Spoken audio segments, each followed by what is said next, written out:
Good morning, designers, and welcome back to Think Design and NolatLabs. We're on Think Design just because I wanted to mention, in case anybody is in this situation, um, the Think Design map does not automatically award you the Think Design badge. So if you have finished the map completely, you just need to send me a quick email or enter something on your blog and let me know. And I will jump in as soon as I see that and check and then award you the badge manually. So be sure to do that if you finish Think Design, because otherwise you won't be able to get to all of the other maps. And speaking of those other maps, I've been busy building out new maps. We've got one for coding, and then just yesterday I finished the beginnings of the sketching map. So this one has, please hold, well, my computer slowly loads it. Very slowly. Okay, this one has the fundamentals of sketching in several different exercises here, and I've tried to put in multiple different videos, approaches for each one of these fundamentals. Some of them have more than others, depending on how many good videos I could find about presenting that material. And once you've finished all of those, you'll earn the Sketching Apprentice badge, which will unlock these other two. Sketching skills exercises will focus on building specific skills, maybe working with circles, ellipses, and cylinders in more detail, or how to use marker pens to render your design into more color, make it pop. And then skill builders will be not focused on a particular skill, but just a general exercise like, can you sketch a sneaker? How about let's sketch a flashlight? And working through those exercises without focusing on a particular type of skill per se, but more the general exercise of building your skill. And the coding map is similar. At the moment, it's got the fundamental strand, and notice there's a bunch hidden underneath the second coding exercise there. And you get the Coding Apprentice badge as you start that. Once you finish, you become a peer, and that unlocks the further scratching, which is more specific skill building with Scratch. I'm about to add another column to this that will allow jumping into other languages. So if you are interested in Python or JavaScript, for example, we'll have exercises over there for those. And then they'll keep going. As you earn the additional ranks, like peer, another column will get unlocked and shown. So these maps will keep going. So what should be next? I know there are lots of people that are interested in graphic design, in 3D modeling, but I'm not sure which one of these maps I should work on next. So I'm going to put a link below, just below this video, to this survey, and I would like your opinion about what order should I do the next map in, and then one after that, and the one after that. Which are the priorities for you? Let me know so that I can gather information across all of our classes, all of our players, and then I can figure out what's most important overall for me to work on next.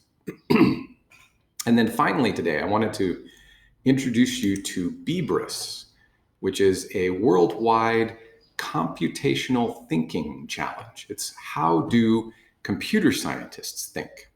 And these are skills that are really similar to the way designers think. We break problems into smaller bits and solve the bits in order. We come up with recipes for how to solve problems. We look at a problem that's a very specific one and figure out how to make it a more general problem. We look at links between different kinds of problems, all these sorts of skills that have a whole lot of crossover between computer science and design and technology. So these guys have an annual challenge that they issue every November that you can come and join in, and you'll be scored and go onto the worldwide leaderboard if you're interested. But right now, while we're all stuck at home, they've opened up a weekly challenge. So usually, always, their questions are ranked A, B, or C, depending on the difficulty, and you earn more, and you're also penalized more for higher ranking problems. You never get anything either direction, penal or award for an unanswered question. But this is only really for the November competition. Right now, they're not even scoring it. So if you go to the challenges, you can then pick which rank. And for most of us, Benjamin or Cadet will be the appropriate level of challenge. We'll go take a look here. And this week's challenges gets every Tuesday, they release new challenges. This week's challenges are listed here, and they are sorted by order. So the A challenges, the B's, and then the C's, and these are the most difficult to get. And each challenge is a different kind. So these are not all the same sorts of puzzles. So if we go to soccer game, we'll see some information about who scored, and then we'll see if we know that only one team managed to score 2 goals, which of the following can't be the final score. And we'll be able to figure out from that what the score could be. We have to figure it out based on this information and this information.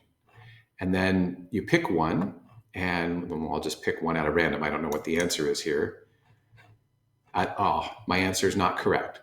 So in November, you would not see this. It would just record your answer and then total your final score at the end.